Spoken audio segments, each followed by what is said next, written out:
Merci peuple congolais. Ezali ngai Ndokonabino l'acide de Jésus. Mobundoli ya mboka pe moko ya ba combattant conclaviste. Bandeko lelo na ingaka na beta lokole na grand événement na likamba monene oyo tozali biso nyonso na mois de juin activité teleka moko. Le 28 juin, le 28 juin, tozali na marche à monene, grande marche. C'est une marche sacrée. Parce que le 30 juin, c'est un jour sacré. 30 juin, le jour sacré. C'est un jour sacré. Pour la première indépendance. Surtout que la deuxième indépendance. Et vous avez un mboka en Belgique. Est significatif. Le 30 juin, surtout ça, l'action en Belgique. Il y a le 28 est tombé samedi. Nous avons sur Belgique. Bana Congo, CPSR, Mirjek, FCI, NRE pour le Congo, jeunesse, surtout, Sangani comme un seul homme. Na Congo ya mboka Congo pour la marche wana.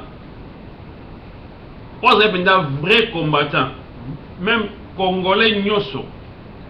Ou alingara mboka na ye. A tous les pasteurs, aux soucis, aux semble la prendre en mboka. Aux musiciens, aux yema prendre en mboka. Aux combattants, pour prendre en mboka. Aux hommes politiques, au bunda prendre en mboka na yo. Aux associations, au bunda prendre en mboka na yo. Aux comédiens, acteurs ndenge au bunda prendre en mboka. Au linga mboka na yo. Aux élites, professeurs, avocats. Tous sangana, tous la marche à monene. Tous a besoin de marche ya ndenge, tous a besoin de ndenge. Tu éviter bakso solitaire ou amitié pour discréter image na biso. Tout ça bakso o ya boye le 28 juin Europe mobimba diaspora matoko kita. To ligi bakso ndenge to so bakso mikete. Surtout pas jouer combattant. Tout ça combattant pendant action. Et là il faut action. To ko boire action te bien que ba masolo ça li ba réunion. To ko pas boire on te parce qu'après ba action to solo li. Ce qui est action c'est le 28 parce que bande wa solo la qui il y a le 28 juin tout est au conclave au bolanda bien surtout et c'est là qui na mois de mai awa na mboka ya Belgique il y a Paris siko le 28 juin biso nyoso bande ko ya France il y a Angleterre il y a Allemagne il y a Hollande il y a Belgique il y a Suisse il y a Espagne. Il y a Danemark, il y a Autriche, il y a Norvège, il y a Suède, il y a Portugal, il y a Espagne, il y a Bissika Soto, Koutana le 28 juin, à partir de 13h, dans la gare du Nord.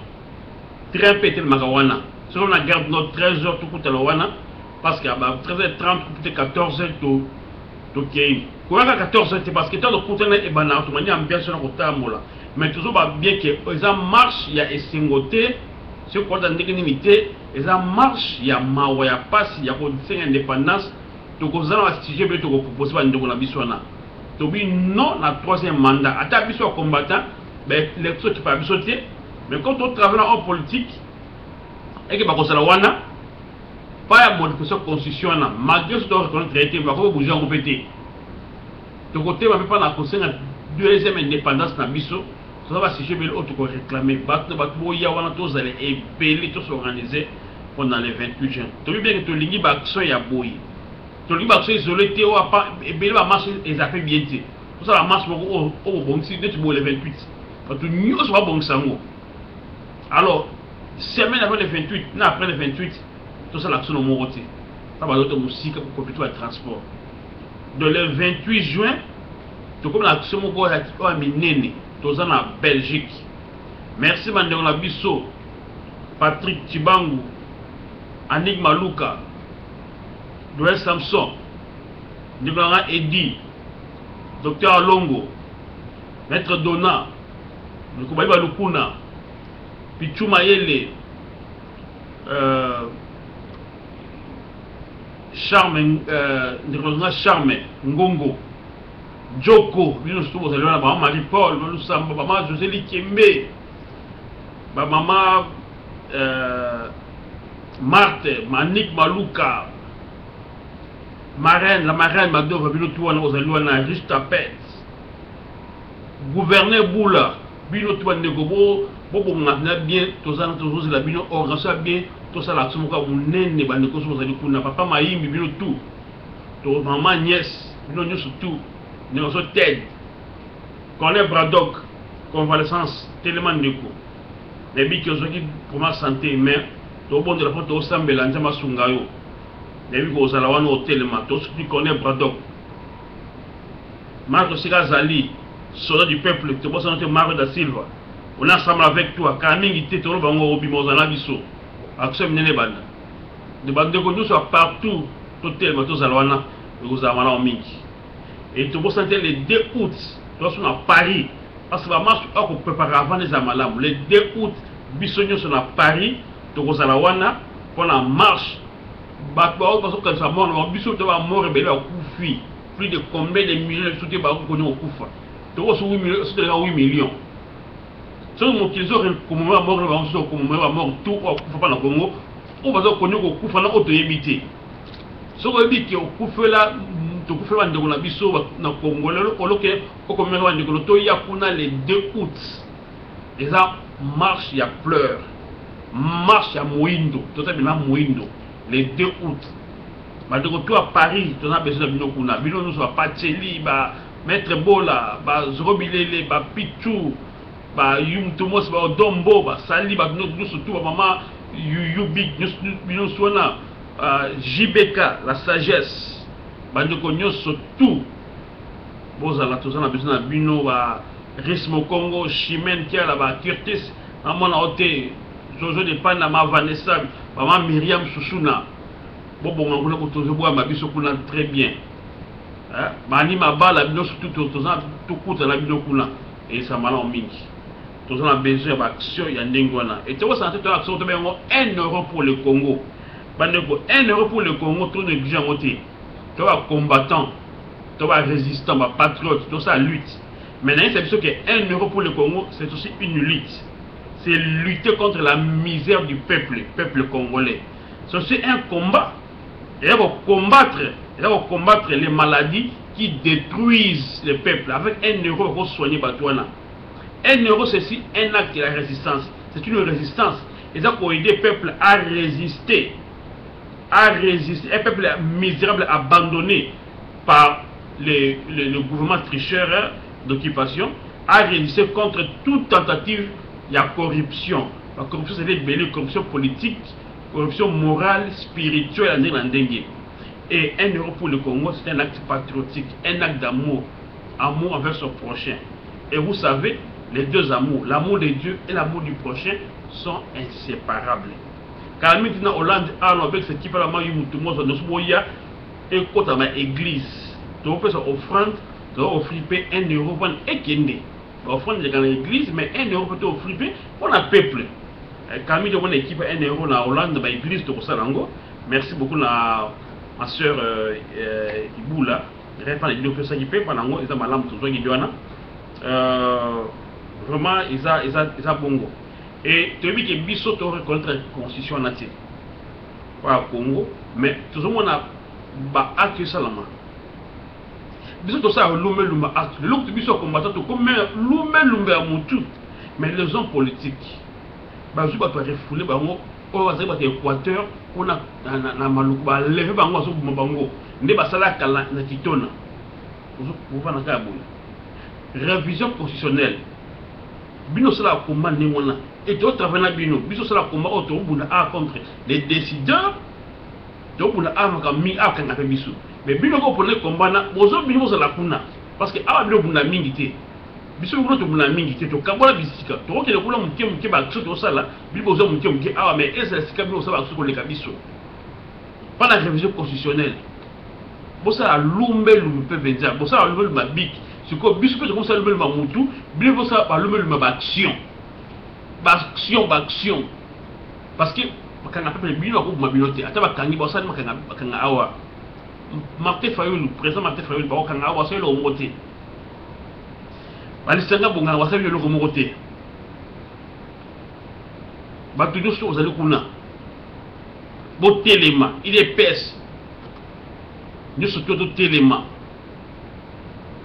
bandela démocratie chrétienne totelema en tout cas bosala quelque chose merci na biso bosali bosabote seni wana ezala bien sope sabotage esala mingi ekozala malamu parce que soki babotique ya tentative même si bouger article 220 babandi komeka parce que tant bako attaquer loko azolinga non déjà changer la constitution pour le monter. Alors quand on touche article au lobby de sa politique il y a haine contre une institution moi il va avoir action on a raison contre toute présidence donc vous de la présidence alors que la présidence ils n'ont pas la canne mais ils n'ont pas le surtout alors pour éviter de faire l'élection de la période où conseil qui non azaki mal élu elle dit pas alors le quoi mal élu attends victoire faut bouger parce qu'il y a un président mal élu et le seulement avec beaucoup de tricherie faut changer le conseil du monde parce que l'autre aura une force puis il diaspora combattant aura une force si c'est une constitution et ça attend au moment qu'ils soient libérés donc ça dit la force tout société civile combattants les hommes politiques tout donc mais vous allez te rechanger l'article si tu peux changer en côté tout se respecte s'il vous plaît votre majorité présidentielle la collabo l'occupant mais après tout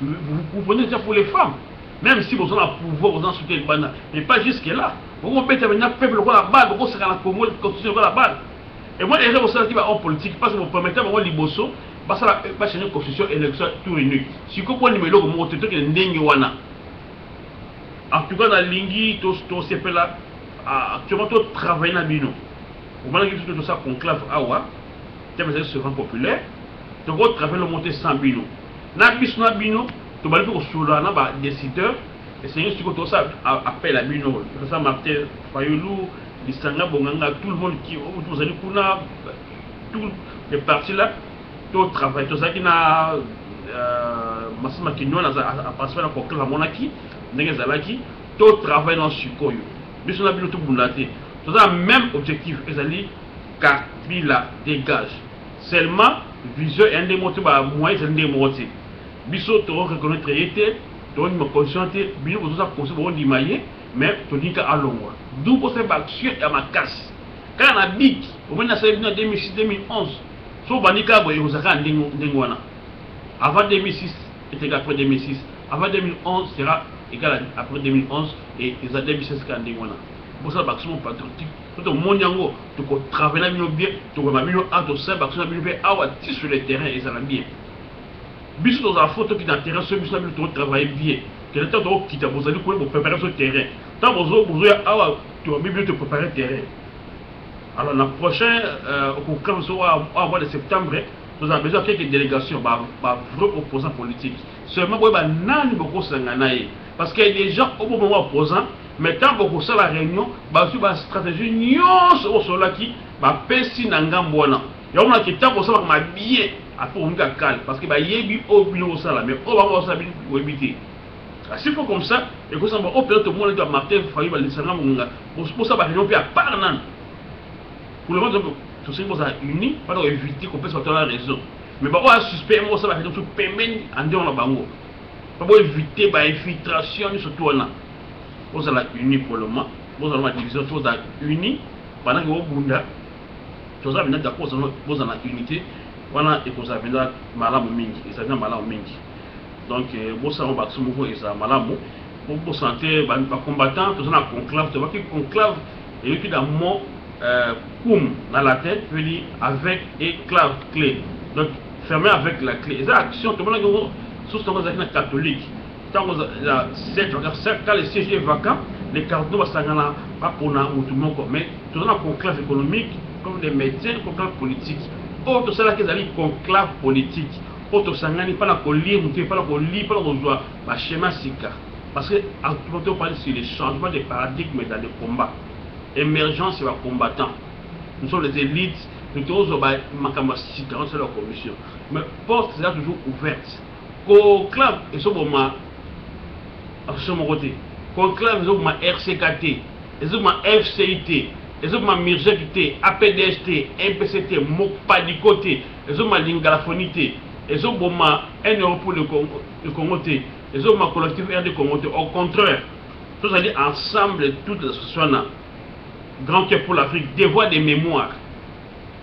Et tout ça là qui surtout ça na somo biso tout début qui est pas tous identifiés tout ba na za na ba la biso. Et voilà que tu lingi ngwana. Tous en septembre, tous alwana et puis il faut approuver les 20. Mais dans mois d'août, tout ça na action tout la marche le 19 août pour la marche africaine. Na ba ivoirien et puis de Moussou et ça pour tellement contre les Occidentaux, on doit soutenir les dictateurs. De chaque pays, on a un dictateur, et puis pour dénoncer injustice, il y a ces pays, tout le monde qui marque, il y a Laurent Gbagbo, tout ça, et ça marche à mon nez, le 19 août, en Hollande, et dans le mois de septembre, probablement les 20, si on change tout les 20, on a un conclave, on a paix, tout sangana, tout ça l'a uni, tout le monde qui va dire que nous sommes on veut tout travailler ensemble, tout qu'on peut travailler, on peut tout en division, tout travailler avec vigilance. Parce que Oyo, dans les bêtes les lots, Yangoana, docteur Zangate, Bisostoya, tout travailler, comme M. Sali, comment tu peux soulever le peuple, tu peux se soulever sur ta sanité. Comment ça se contacter les décideurs, sur mon organisation, sur ton enquête. Comment est-ce que tu peux travailler avec les opposants sur le terrain, ceux qui sont organisés. Et ils sont organisés. Là, la partie de Bango, et leurs parties sont organisées. Tout le monde a organisé, chaque association est organisée, et puis Bissou tu as un conclave, tout Sangana, tout s'organiser. Sur le tout sur la façon de la négociation opposant, Banana va contacter le Bango, tu as la capacité à monter, tu as la monter, tu as tout bon santé.